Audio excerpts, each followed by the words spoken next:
Hello guys, welcome to the channel. Hope you are doing well. Guys, इस video में हम scholarship पर बात करने वाले हैं। इस वीडियो में हम कवर करेंगे गवर्नमेंट स्कॉलरशिप जो है ना, उसी पर फोकस करने वाले हैं। इसके अलावा अगली वीडियो एक और आएगी, उसमें हम जितनी भी प्राइवेट स्कॉलरशिप होंगी ना, उन पर बात करने वाले हैं। गाइज, इस वीडियो में हम उन्हीं गवर्नमेंट स्कॉलरशिप पर बात करेंगे जो इस टाइम अवेलेबल हैं, मतलब कि जिनके फॉर्म अभी भरे जा रहे हैं। उसके अलावा गाइज जो हैं स्टेट स्कॉलरशिप भी बहुत सारी होती हैं, मैं उस पर जो है बात नहीं करने वाला हूँ इस वीडियो में। मैं जो सेंट्रल गवर्नमेंट की जो स्कॉलरशिप होती है ना, उन पर डिटेल में बात करने वाला हूँ। हर एक कैटेगरीज के लिए अलग होती हैं और ओवरऑल कैटेगरी के लिए अलग होती हैं, तो हर एक पर डिटेल में बात करने वाले हैं। तो स्टेट गवर्नमेंट के लिए आप अलग से अपना स्टेट के लिए अप्लाई कर सकते हैं। वहीं इस चीज़ का भी ध्यान रखें कि जो गवर्नमेंट स्कॉलरशिप होती है ना, उनमें आप एक से ज़्यादा अप्लाई करने पर दिक्कतें आ सकती हैं आपको। तो कोशिश करें कि एक ही गवर्नमेंट स्कॉलरशिप में अप्लाई करें, चाहे वो स्टेट गवर्नमेंट हो या सेंट्रल गवर्नमेंट हो, तो ये ध्यान रखें। उसके अलावा आप प्राइवेट स्कॉलरशिप में अप्लाई कर सकते हैं गवर्नमेंट स्कॉलरशिप के साथ साथ, वहाँ पर कोई इशू नहीं रहता है। तो उससे रिलेटेड तो अगली वीडियो में बात करने वाले हैं। इस वीडियो में हम केवल और केवल सेंट्रल गवर्नमेंट स्कॉलरशिप स्कीम जो होती हैं उन्हीं पर बात करने वाले हैं। गाइज, ये वीडियो लंबी हो जाएगी क्योंकि कम से कम भी 6-7 स्कॉलरशिप हैं अराउंड, तो उन पर डिटेल में बात करेंगे। उसके अलावा मैं आपको ये करके नहीं दिखाने वाला हूँ, पहले बता रहा हूँ कि कैसे लॉगिन करते हैं या अप्लाई करते हैं। मैं आपको पूरा वो बता दूंगा क्या क्या डॉक्यूमेंट रिक्वायर्ड है और ये स्कॉलरशिप कहाँ से मतलब अवेल की जाती है, क्या साइट है। वैसे तो जितनी भी स्कॉलरशिप मैंने उठाई हैं वो सभी NSP national scholarship portal, link आपको डिस्क्रिप्शन में दे दूंगा, वहाँ से जाके आप सीधा जो है साइट पर ही डायरेक्ट हो सकते हो। तो वहीं से होंगी जितनी भी स्कॉलरशिप मैं इस वीडियो में बताने वाला हूँ, टोटली वहीं से जो है अप्लाई होगा। तो ये चीज़ का ध्यान रखें कि जो स्कॉलरशिप है वो NSP नेशनल स्कॉलरशिप पोर्टल, जो गवर्नमेंट ऑफ इंडिया की ऑफिशियल वेबसाइट है, उसी से होगी। तो वहाँ से जाके आप कर सकते हैं। वीडियो थोड़ा लंबा हो जाएगा, इसलिए लास्ट तक ज़रूर देखें। वहीं कोई क्वेरी है तो आप कमेंट बॉक्स में जाके पूछ सकते हैं और टेलीग्राम पर ज़रूर जुड़ जाएं। तो गाइज चलिए अभी देखते हैं। सबसे पहले गाइज बात कर लेते हैं नेशनल स्कॉलरशिप पोर्टल पर, जो central sector scheme of scholarship for college and university students 2024 और 25 जो ये सेशन आएगा इसके लिए है ये। तो ये जो स्कॉलरशिप है ये सभी बच्चों के लिए है। इसमें जो है कोई भी ये नहीं दे रखा है कि जनरल कैटेगरी से नहीं होंगे या फिर जो है कोई स्पेसिफिक कैटेगरी नहीं है। इसमें सभी बच्चे इसको अप्लाई कर सकते हैं। ये जो है डिपार्टमेंट ऑफ हायर एजुकेशन के अंडर में आती है और इसकी लास्ट डेट 31 अक्टूबर है, ये ध्यान रखें। तो ये जो है स्कॉलरशिप है, इसके बारे में चलिए पहले बात कर लेते हैं। एलिजिबिलिटी की बात करें तो पहली बात तो इंडियन नेशन के होने चाहिए, आप फॉरेन में नहीं रहते हो, ये ध्यान रखें। उसके अलावा जो 12th मार्क्स है वहाँ पर 80% आपके होने चाहिए, 80% मिनिमम होने चाहिए किसी भी जो भी स्ट्रीम थी आपकी from A relevant board of examination, मतलब कि रिकॉग्नाइज बोर्ड से होने चाहिए। वैसे तो आप सभी हो गई, तो ये ध्यान रखें। इसमें जो है UG PG सभी बात जो है भर सकते हैं, इसके लिए अप्लाई कर सकते हैं। लेकिन जो ये वीडियो इसमें मैं टोटली UG प्रोग्राम के लिए ही बात करने वाला हूँ। उसके अलावा इसमें जो मेन वो है वो फैमिली इनकम का रोल बहुत है, जो कि है 4,50,000 से अंडर होनी चाहिए आपकी फैमिली इनकम जो है वो। तो ये देख सकते हैं एलिजिबिलिटी क्राइटेरिया ये है। उसके अलावा ये ध्यान रखें जो डिस्टेंस से जो बच्चे एजुकेशन करते हैं, जो भी कोर्स लेते हैं UG प्रोग्राम या PG प्रोग्राम, उसके लिए ये वैलिड नहीं है, ये ध्यान रखें। कोई भी डिप्लोमा या कोर्स आप कर रहे हो वो डिस्टेंस से नहीं होना चाहिए, आप रेगुलर प्रोग्राम से जुड़े होने चाहिए। तो इस चीज़ का भी आप ध्यान रखें। और उसके अलावा जो नोट दे रखे हो आप पढ़ सकते हो। अब बात कर लेते हैं कि स्कॉलरशिप के क्या क्या बेनिफिट्स रहने वाले हैं। तो आप देख सकते हैं graduation first second third year किसी भी स्ट्रीम में कोई भी कोर्स ले रखा हो, ये सभी के लिए है। रेगुलर कोर्सेज में ग्रेजुएशन में first year second year third year में पर एनम की बात कर रहा हूँ मैं, पर मंथ की नहीं कर रहा, ये ध्यान से सुने। कभी आप सोचें पर मंथ नहीं, पर एनम के लिए ये 12,000 rupees. Graduation 4th 5th year जो प्रोफेशनल कोर्सेज होते हैं ना, इंटीग्रेटेड कोर्सेज, जैसे कि हमारा ये BSMS कोर्सेज है आइजर में, तो उसमें क्या है 20,000 पर एनम मिलेगी 4th और 5th ईयर। 3 साल तो वही 12,000 मिलेगी और 4th और 5th ईयर 20,000 मिलेगी, ये ध्यान रखें। उसके अलावा graduation up to 3rd year, जैसे कि टेक्निकल कोर्स होते हैं ना जो, उनके लिए दे रखा है ये बीटेक या बी इंजीनियरिंग जो भी कोर्स होते हैं ना जो टेक्निकल कोर्स हैं, उसमें 12,000 मिलेगी। 3rd ईयर की बात कर रहे हैं, 3rd ईयर तक मिलेगी, ये ध्यान रखें। अप टू 3rd ईयर तक 12,000, यानी 1st ईयर 2nd ईयर और 3rd ईयर। उसके अलावा पोस्ट ग्रेजुएशन में सभी कोर्स में 20,000 ये दे ही रखा है, तो ये इस चीज़ का ध्यान रखें। उसके अलावा देख सकते हैं the scholarship amount for fresh या फिर renewal scholarship for academic year जो है वो इतना था फर्स्ट 3 सेम के लिए, लेकिन अभी इसको रीन्यू करा सकते हो आप चाहो तो, ताकि आपको 10 की जगह फिर 12,000 मिल सके। डॉक्यूमेंट क्या क्या रिक्वायर्ड है वो देख सकते हैं आप। आधार कार्ड चाहिए होगा आपको। उसके अलावा उसकी जगह आप देख सकते हैं अदर अल्टरनेटिव भी दे रखे हैं। क्लास 12th की मार्कशीट है, इनकम सर्टिफिकेट, कास्ट सर्टिफिकेट है तो वो, और डिसेबिलिटी सर्टिफिकेट है तो वो भी आपको ज़रूरत पड़ेगी, तो ये ध्यान रखें इस चीज़ का। अब नेक्स्ट बात कर लेते हैं गाइस, जो नेक्स्ट स्कॉलरशिप है वो है scholarship for class top classes education for student with disabilities. जो डिसेबिलिटीज़ में टॉप क्लास एजुकेशन पाने के लिए जो बच्चे अप्लाई करना चाहते हैं स्कॉलरशिप के लिए, उनके लिए ध्यान रखें। केवल जो फिजिकली डिसेबल्ड बच्चे हैं ना उन्हीं के लिए ये, और ये किसके अंडर आती है department of empowerment of person with disabilities, इसके अंडर में जो आती है। तो ये क्या स्कॉलरशिप आप देख सकते हैं अबाउट द प्रोग्राम में दे रखा है इन्होंने पूरा। एबिलिटी क्या है वो पहली तो यही है कि आप इंडियन नेशनल होने चाहिए। उसके अलावा आपको 40% या उससे ज़्यादा डिसेबिलिटी होनी चाहिए। तो ये आपको पता ही होगा, इस बारे में मेरे को तो ज़्यादा नॉलेज नहीं है कि किस अकॉर्डिंग कितनी % डिसेबिलिटीज़ दी जाती हैं, लेकिन ये देख सकते हैं 40% और उससे ज़्यादा ही होनी चाहिए। उसके अलावा परस्यूइंग ए ग्रेजुएशन या फिर कोई डिप्लोमा डिपार्टमेंट के अंडर में होना चाहिए, यानी कि ये है कि आप रेगुलर कोर्सेज में ज्वाइन होने चाहिए। एनुअल इनकम जो है फैमिली की वो 8 लाख से नीचे होनी चाहिए, तो इस चीज़ का भी आप ध्यान रखें। देख सकते हैं आप बेनिफिट्स क्या क्या हैं वो आप देख सकते हैं। ट्यूशन फ़ी और non refundable charges paid and payable to institution के लिए जो है 2 लाख पर एनम तक जो है स्कॉलरशिप आपको अवेल की जाएगी। ये 2 लाख नहीं की जाएगी, जितनी आपकी फ़ीस होगी उसी अकॉर्डिंग, यानी 2 लाख तक कर सकते हैं वही। उनका ये मानना है कि अगर 2 लाख आपकी फ़ीस है, ट्यूशन फ़ीस और नॉन रिफंडेबल फ़ीस, तो हम उसी अकॉर्डिंग करेंगे। अगर 50,000 होगी तो 50,000 हो जाएगी। मेंटेन अलाउंस देख सकते हैं हॉस्टेलर के लिए 3,000 पर मंथ, और डे स्कॉलर के लिए 1,500 पर मंथ, ये देख सकते हैं। उसके अलावा स्पेशल अलाउंस में 2,000 per month. Book and stationery के लिए 5,000 पर एनम है। लैपटॉप और कंप्यूटर के लिए जो एसेसरीज के लिए होता है वो 45,000 है। जो बच्चों के जो लैपटॉप वगैरह ख़रीदना होता है ना उस सभी के लिए दे रखा है। उसके अलावा अदर कोई भी डिवाइस या फिर एड्स आपको ख़रीदना है तो उस चीज़ के लिए 30,000 as a one guarantee in the first year of the course. तो ये देख सकते हैं आप, इतना आपको मिलने वाला सभी डिटेल दे दिए। डॉक्यूमेंट्स देख सकते हैं अब, पासपोर्ट साइज़ फ़ोटो वगैरह ये तो सभी में लगेंगे। उसके अलावा हाँ सर्टिफिकेट तो लगने वाला, ये disability certificate of previous academic marksheets जो भी 10th 12th की होती हैं उनका, फ़ी रिसिप्ट ऑफ करंट जो कोर्स है उसकी फ़ी रिसिप्ट आपको देनी पड़ेगी, तभी तो वो स्कॉलरशिप दे पाएंगे जो ट्यूशन फ़ी की है। एज प्रूफ सर्टिफिकेट, उसके अलावा एनुअल इनकम जो है फैमिली की वो, और बैंक डिटेल वगैरह ये सभी में ही लगने वाली हैं जनरली, तो ये ध्यान रखें। उसके अलावा इम्पोर्टेंट डेट जो स्कॉलर की डेडलाइन है, लास्ट डेट है वो 31 अक्टूबर 2024 है, ये ध्यान रखें। तो बता देता हूँ आपको, 1-2 स्कॉलरशिप ऐसी भी थी जो अभी जो है नोटिफाई नहीं की गई है, उनका नोटिफिकेशन नहीं आया, तो वे मैंने इसमें कवर नहीं किए हैं क्योंकि उनका अभी तक कोई नोटिफिकेशन नहीं आया है। मेरे को नहीं पता वे मतलब कि आगे जो नोटिफिकेशन आएगा भी या नहीं, इसलिए मैंने इस वीडियो में इनको कवर नहीं किया है।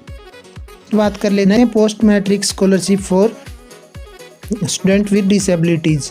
ये भी जो डिसेबिलिटीज़ वाले स्टूडेंट हैं ना उन्हीं के लिए, PWD कैटेगरी के बच्चे हैं जो, ये भी department of empowerment of person with disabilities के ही अंडर आती है। तो ये जो है अलग स्कॉलरशिप है। इसमें जो है देख सकते हैं आप, monthly maintenance allowance up to 1600 दिया जाएगा और disability allowance of 4000 and other benefit, ये आप पढ़ सकते हैं। उसके अलावा एलिजिबिलिटी क्या है तो ये देख सकते हैं आप, इंडियन सिटीज़न होना चाहिए। उसके अलावा वही 40% डिसेबिलिटी होनी चाहिए। फैमिली इनकम का देख सकते हैं आप, फैमिली इनकम अलग है इसमें, 2,50,000 से कम होनी चाहिए, ध्यान रखें। उसके अलावा 11th स्टैंडर्ड से ही लेके और पोस्ट ग्रेजुएशन तक आप इसको ले सकते हैं, ये सब दे रखा है। तो बेनिफिट्स क्या क्या हैं, तो ग्रुप ए में वो डालें जो ऑल पोस्ट ग्रेजुएट, तो पोस्ट ग्रेजुएट को कितनी मिलने वाली है देख सकते हैं। डे स्कॉलर और हॉस्टल वाले, डे स्कॉलर वो बच्चे होते हैं जो डेली मतलब कि अपने घर से जाते हैं या फिर कोई रूम लेके अलग से रहते हैं, उनके लिए। हॉस्टल में रहते हैं उनको हॉस्टलर कहा जाता है, ये ध्यान रखिए। उसके अलावा ग्रुप 2 में जो बच्चे हैं देख सकते हैं कौन कौन से कोर्सेज हैं, ग्रुप 3 के दे रखे हैं और वहीं वैसे ही देख सकते हैं ग्रुप 4 के भी दे रखे हैं। तो इस चीज़ का भी आप ध्यान रखें, पढ़ लें इसको, वीडियो को पॉज करके आप जो इसको पढ़ लें कि क्या क्या है वे। उसके अलावा देख सकते हैं disabilities allowance, type of disabilities दे रखी हैं और उनके अलाउंस दे रखे हैं। विजुअल इम्पार्टमेंट और इंटेलेक्चुअल डिसेबिलिटीज़, आई थिंक इसमें जो आँखों में कोई दिक्कत वगैरह या फिर दिमाग की कोई प्रॉब्लम हो उसमें शायद ये है, उसके लिए है, मैं श्योर नहीं हूँ। सॉरी अगर मैं कुछ गलत भी बोल पाऊँ इस वीडियो में, तो उस चीज़ के लिए आप जो है मेरे को माफ़ कर देना। कई बार होता है कि मुंह से निकल जाती हैं कुछ चीज़ें, गलत पढ़ देते हैं हम जो, या फिर गलत समझ लेते हैं चीज़ों को, तो उस चीज़ के लिए पहले ही मैं आपसे माफ़ी मांगता हूँ। तो विजुअल इम्पायरमेंट और इंटेलेक्चुअल डिसेबिलिटीज़ के लिए 4000 पर एनम है ये, और अदर जो डिसेबिलिटीज़ हैं उनके लिए 2000 पर मंथ, ना पर एनम, सॉरी। उसके अलावा ये देख सकते हैं नीचे जो भी है बुक अलाउंस वगैरह दे रखा है, तो इसको भी आप पढ़ लीजिएगा, 1500 पर एनम, ये ध्यान रखिए। उसके अलावा डॉक्यूमेंट क्या क्या हैं, तो वही डॉक्यूमेंट जो पीछे बताए थे, वही ट्यूशन फ़ी वगैरह वही चाहिएंगे, और इसकी भी जो लास्ट डेट हो सेम ही है। नेक्स्ट स्कॉलरशिप की बात कर रहे हैं, वो है top class education scheme for SC students. तो ये इस स्कीम का नाम है, ये आपको स्कीम से ही पता लग गया होगा, एससी स्टूडेंट के लिए, ये एससी कैटेगरी के जो स्टूडेंट्स हैं ना उनके लिए, और ये आती है ministry of social justice and empowerment के अंडर में। तो ये देख सकते हैं इसमें जो है candidate will receive an academic allowance of 86,000 in the first year of study and 41,000 in every subsequent year to cover other expenses। तो इस चीज़ का ध्यान रखें कि 86,000 का अलाउंस मिलेगा पर ईयर पहले साल के लिए, और 41 का मिलेगा बाद वाले सालों के लिए जितने भी हैं। तो ये है, ये ध्यान रखें इस चीज़ का।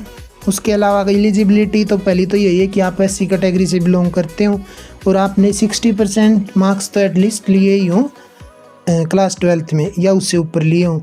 वहीं देख सकते हैं आप full courses, full time under graduate courses में आप इनरोल्ड हो, आप जो हैं ओपन से जो है एडमिशन नहीं हो आपका, मतलब कि रेगुलर कोर्सेज में हो, और एनुअल इनकम आपकी 8 लाख पर एनम से कम होनी चाहिए। तो इस चीज़ का ध्यान रखें। उसके अलावा बेनिफिट्स क्या क्या हैं, tuition fee and non refundable charges के लिए जो है वही 2 लाख पर एनम तक मिलेगा आपको। एकेडमिक अलाउंस फर्स्ट ईयर दे ही रखा है 86,000 फॉर फर्स्ट ईयर, और सब्सिक्वेंट ईयर में 1 लाख पर एनम दे रखा है इन्होंने। तो वो देख सकते हैं आप, पीछे इन्होंने 41,000 दे रखा था, वो आप अच्छे से देख लीजिएगा। अभी पता नहीं इन्होंने आगे थोड़ा चेंज करके दिया है, आई थिंक इसमें जो लैपटॉप और अदर चीज़ें हैं ना उनको इंक्लूड करके दिया होगा मे बी। तो इस चीज़ का ये बेनिफिट्स वगैरह थे। उसके अलावा डॉक्यूमेंट में आपका कास्ट सर्टिफिकेट तो लगेगा ही एससी के लिए, वहीं मार्कशीट वगैरह, बैंक की डिटेल, इनकम सर्टिफिकेट और फीस स्ट्रक्चर भी चाहिएगा, क्योंकि आपको तभी तो फीस के अकॉर्डिंग आपको स्कॉलरशिप मिल पाएगी। तो एससी कैटेगरी वालों के लिए। नेक्स्ट बात करते हैं financial assistance for education of ward of BEEDI CINE IOMC और LSDM वर्कर पोस्ट मैट्रिक जो है, ये पोस्ट मैट्रिक ही बता रहा हूँ, प्री मैट्रिक तो वैसे भी नहीं जाननी हमें। Ministry of labour and employment के अंदर आती है उन बच्चों के लिए जिनके पेरेंट्स जो हैं कोई जैसे कोल माइनिंग वगैरह होती है ना, इन खदानों में काम करते हो, तो उनके लिए दे रखा है ना, ministry of labour and employment के अंडर आती है। तो उनके सभी बच्चों के लिए जिनके फादर जो है, देख सकते हैं आप, आयरन और माइनिंग में, मैग्नीज और में, या फिर क्रोम और माइंस या लाइमस्टोन जैसे डोलोमाइट वगैरह दे रखे हैं, माइका माइन सेक्टर, इस सेक्टर में काम करते हैं। तो उन सभी जो बच्चे हैं उनके लिए ये। तो selected candidate will receive financial assistant up to 25,000 per annum, यानी 25,000 पर एनम आपको प्रतिवर्ष मिलेगा आपको, इस अगर आप इसके थ्रू अप्लाई करते हैं और आप एलिजिबल हैं तो। एलिजिबिलिटी क्राइटेरिया देख सकते हैं आप, इंडियन नेशन के होने चाहिए, रेगुलर कोर्स में होने चाहिए, उसके अलावा भी ये चाइल्ड ऑफ जो ये दे रखी हैं, साइन वर्कर या फिर डोलोमाइट माइंस वर्कर वगैरह जो भी हैं। उसके अलावा qualification, you have pass the last qualifying exam on the first attempt, यानी कि आप रीअपियर नहीं हुए हों उस एग्ज़ाम में। कहने का अर्थ ये है कि आप 12th में जो है क्लियरली पास हों, उसमें किसी भी सब्जेक्ट में आपको रीअपियर नहीं किया गया हो, ये ध्यान रखें। फैमिली इनकम 1,20,000 पर एनम से कम होनी चाहिए। ये है supervisory and managerial employees and BEEDI workers के लिए, और 96,000 per annum for sign worker के लिए। तो ये एलिजिबिलिटी क्राइटेरिया था। उसके अलावा इसमें कौन कौन से कैंडिडेट एलिजिबल नहीं है वो दे रखा। Student who change their majors, जिन्होंने अपना मेजर को चेंज किया, example BSc after BCom after BA और MA in one subject after MA in others are not eligible. तो यानी कि जो बच्चों ने सब्जेक्ट को चेंज किया, अपना जो मेजर सब्जेक्ट था BA में वो MA में चेंज कर लिया हो ऐसा कुछ, तो वो दे रखा है, वो इसमें एलिजिबल नहीं है। और student who change their professional line of education, जैसे कि LLB के बाद BT कोर्स किया या BEd किया हो, तो उन्होंने अपना लाइन ही चेंज कर ली हो, तो प्रोफेशनल लाइन, तो वो भी एलिजिबल नहीं है इस कोर्स के अंडर। उसके अलावा बेनिफिट वगैरह दे रखे हैं, हमें अदर के तो नहीं जानने, हमें जानने हैं डिग्री कोर्सेज के लिए। तो ये है 6,000 पर एनम, और प्रोफेशनल कोर्स जैसे BSc वगैरह होते हैं ना, तो इनके लिए 25,000 पर एनम। उसके अलावा डॉक्यूमेंट रिक्वायर्ड क्या क्या है वो देख सकते हैं आप, सभी चीज़ें आपको दे रखी होंगी, आप पढ़ लीजिएगा वीडियो को रोक के। और इसकी भी लास्ट डेट जो है वो 31 अक्टूबर ही है। अब नेक्स्ट बात कर लेते हैं national fellowship and scholarship for higher education of ST student scholarship, formally top class education for scheduled tribe student only for scholarship. Ministry of tribal affairs के अंडर आती है, ध्यान रखें इसमें ST कैटेगरी के बच्चे इसको अप्लाई कर सकते हैं। और जो हैं इसमें फेलोशिप भी मिलती है, जो मास्टर डिग्री के बाद ले सकते हैं PhD के। उसके अलावा स्कॉलरशिप भी मिलती है इसमें, तो हम स्कॉलरशिप पर ही बात करने वाले हैं, जो फेलोशिप है उस पर बात नहीं करने वाले। तो ये देख सकते हैं इस कैटेगरी के अंदर the selected candidate will receive scholarship up to 45,000 one time and other benefits. तो ये अबाउट द प्रोग्राम के बारे में भी आप पढ़ सकते हैं। स्कॉलरशिप किन के लिए, ये फॉर स्कॉलरशिप आपको क्या क्या जो है एलिजिबिलिटी क्राइटेरिया क्या क्या वो दे रखा है। Have taken admission in the institution notified and identified by the ministry of tribal affairs, यानी कि रिकॉग्नाइज की गई है उनके द्वारा। उसके अलावा have an annual income less than 6 lakh per annum होनी चाहिए, ध्यान रखें। उसके अलावा क्राइटेरिया है कि ये भी है कि total 1,000 scholarship will be awarded, यानी कि 1,000 स्कॉलरशिप ही जो है अवार्ड की जाएंगी। There is no ceiling in the institution wise and stream wise number of slots for the top class institution, यानी कि इंस्टीट्यूट वाइज या फिर स्ट्रीम वाइज जो है चूज़ नहीं किया जाएगा, ये दे रखा है। Full tuition fee and non refundable dues in respect to government funded institution. तो ये ध्यान रखें कि जो फुल ट्यूशन फ़ी है और नॉन रिफंडेबल जो फीस पे करोगे उसकी पूरी फीस जो आपको मिलने वाली है।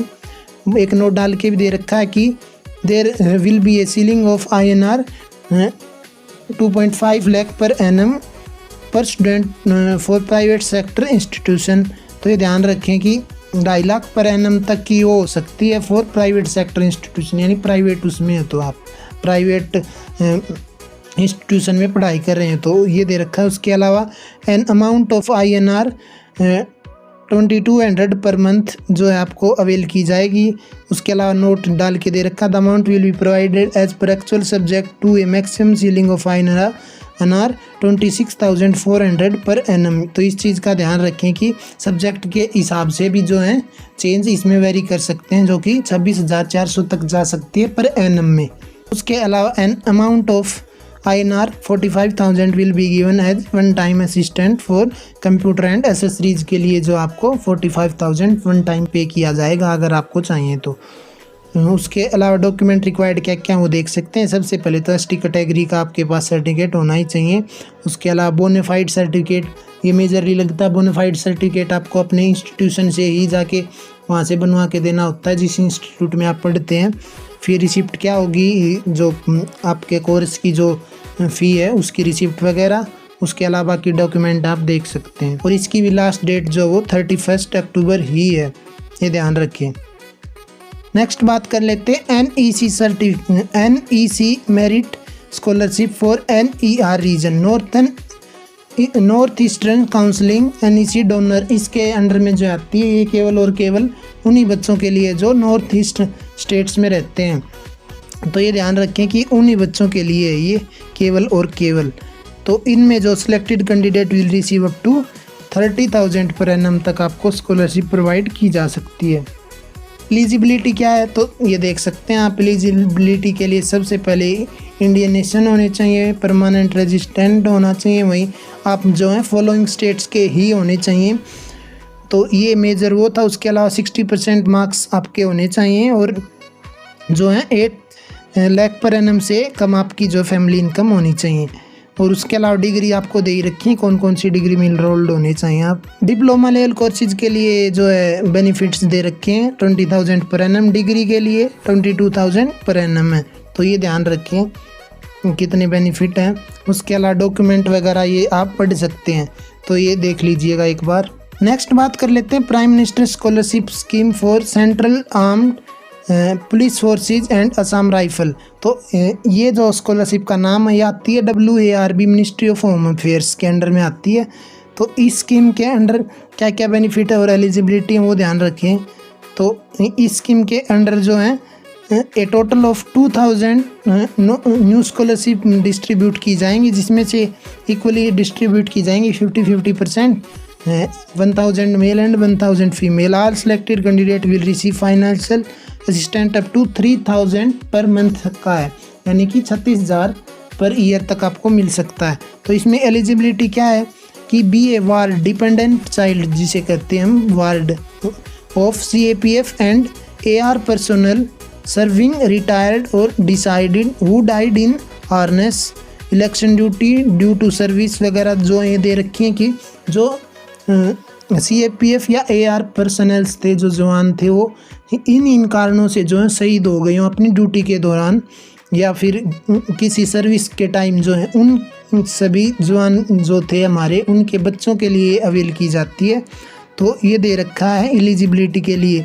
उसके अलावा देख सकते हैं परस्यूइंग फर्स्ट प्रोफेशनल डिग्री होनी चाहिए कि आप पहली प्रोफेशनल डिग्री को परस्यू कर रहे हो। और उसके अलावा 60% मार्क्स होने चाहिए कम से कम क्लास 12th में या ग्रेजुएशन, डिप्लोमा, ग्रेजुएशन और इक्विवेलेंट फॉर न्यू एप्लीकेंट के लिए, और जो रिन्यू करा रहे हैं उनके लिए 50% दे रखा है। बेनिफिट जो ऑलरेडी बताई दिए हैं कि 3,000 पर एनम फीमेल्स के लिए और 2,500 पर मंथ मेल्स के लिए है ये। और स्कॉलरशिप जो मैक्सिमम 5 ईयर तक के लिए पेएबल है। तो ये पढ़ लें आप। उसके अलावा ये डॉक्यूमेंट दे रखे हैं, ये डॉक्यूमेंट आपको ज़रूरत पड़ने वाली है।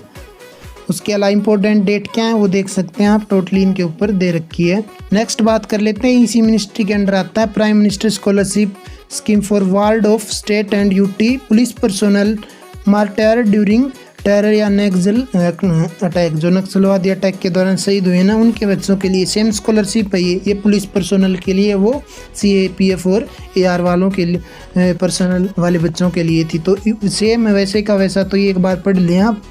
और एलिजिबिलिटी भी दे रखी है, आप देख सकते हैं लगभग सेम ही एलिजिबिलिटी है, वही सेम जो है बेनिफिट आपको मिलने वाले हैं, और डॉक्यूमेंट रिक्वायर्ड भी कुछ वैसे ही हैं, और वही डेट्स हैं, आप देख सकते हैं। उसके बाद बात कर लेते हैं prime minister scholarship scheme for RPF या /RPSF, जो कि मिनिस्ट्री ऑफ रेलवे के अंडर आती है। तो ये RPF और RPSF जो है उनके बच्चों के लिए जो कि शहीद हो गए थे ड्यूटी के दौरान। तो ये इस चीज़ का ये जो है एलिजिबिलिटी है, इसमें सेम जो है गर्ल्स के लिए 3000, बॉयज़ के लिए वही 2500 मिलने वाला है। उसके अलावा एलिजिबिलिटी देख सकते हैं आप। उसके अलावा ये नोट डाल के दे रखा है, पढ़ लीजिएगा। बेनिफिट्स वगैरह भी बताई दिए थे, वही बेनिफिट्स हैं। एलिजिबल होने के लिए क्राइटेरिया दे रखा है, ये बेनिफिट्स हैं, और डॉक्यूमेंट आ गए हैं फ्रेश एप्लीकेशन के लिए भी और रीन्यूअल एप्लीकेशन के लिए। अब बात बता देता हूँ आपको फिर से, रीन्यूअल क्या है। रीन्यूएबल आपके लिए तो शायद ये यूज़ भी नहीं होने वाला। रीन्यूअल का मतलब होता है कि जैसे कि कोई स्कीम आती है, वो हम अभी अवेल करेंगे, जैसे इस साल, तो मान लो कि हमें मिलेगा 5000 पर एनम उस स्कीम के अंडर। लेकिन क्या होता है, जैसे जैसे हम आगे जाएंगे तो जो स्कॉलरशिप की अमाउंट है वो भी बढ़ेगी टाइम के साथ। तो उस टाइम जो स्कॉलरशिप की अमाउंट होगी वो अभी वाली स्कॉलरशिप की अमाउंट से ज़्यादा होगी, तो उसके लिए हमें रीन्यू कराना पड़ता है, तो उसके लिए दे रखा है ये। उसके अलावा सिलेक्शन क्राइटेरिया देख सकते हैं आप, 4 कैटेगरी हैं, इसको पढ़ लीजिएगा। इन 4 कैटेगरीज वाले बच्चों के लिए जो है स्कॉलरशिप मिलती हैं। तो ये पूरी जो है मैंने आपको बता दी है, ये जो है स्कॉलरशिप जो है थी, जो कि NSP नेशनल स्कॉलरशिप पोर्टल के थ्रू आपको अप्लाई करना है। आपको पहले OTR रजिस्ट्रेशन नंबर है, उसके लिए रजिस्ट्रेशन करना पड़ेगा, फिर वो आपको मिलेगा। फिर उसके बाद आपको अलग से जो है नेशनल स्कॉलरशिप पोर्टल पर जाके और अप्लाई फॉर स्कॉलरशिप का एक ऑप्शन मिलेगा आपको, वहाँ से आपको अप्लाई करना होगा। तो इस चीज़ का ध्यान रखें।